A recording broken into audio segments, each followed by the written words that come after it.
तो बच्चों next topic is balance of trade. मैंने आपको पहले भी बताया था कि हम आगे लेक्चर में चलेंगे तो हम बैलेंस ऑफ ट्रेड को भी डिस्कस करेंगे। तो बैलेंस ऑफ ट्रेड आखिर है क्या? It is the difference between the value of exports and imports of any country in a given time frame.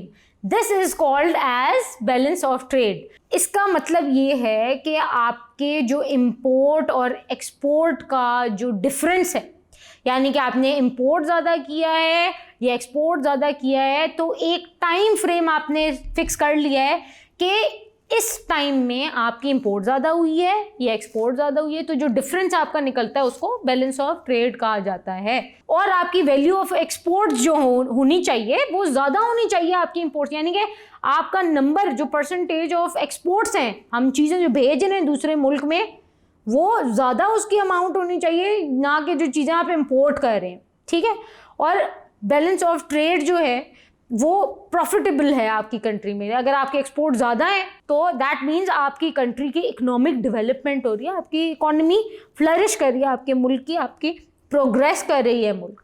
उसके अलावा ऑन द अदर हैंड दूसरी तरफ क्या होता है कि आपकी जो वैल्यू ऑफ इंपोर्ट्स हैं अगर वो ज़्यादा हो जाए, अगर आपके इंपोर्ट्स यानी कि आपने जो चीज़ें एक्सपोर्ट की हैं अगर वो 40% हैं और आपने इंपोर्ट किए हैं वो 60% है, तो क्या हो गया है?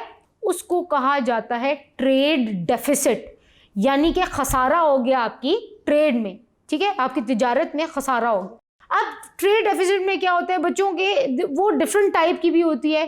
टाइप ऑफ ट्रेड ये जो होती है ये आपकी अनप्रॉफिटेबल है, आपकी कंट्री जो है वो किस में आ जाता है? आपकी कंट्री डेट में आ जाता है, यानी कि आप लोगों के ऊपर कर्जे का बोझ आ जाता है तमाम मुल्क के ऊपर।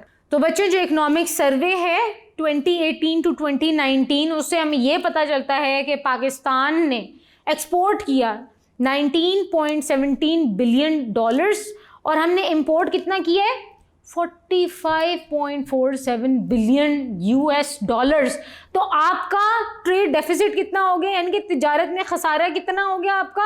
तकरीबन आपका 26.3 बिलियन डॉलर्स के करीब आपका खसारा हो गया। यानी कि हम लोग जो है मज़ीद आप एक डेट की कंडीशन में आ गए हैं, हमारे ऊपर मुल्की बोझ हो गया, फाइनेंशियल क्राइसिस हमें इस तरह फेस करना पड़ता है। Thank you.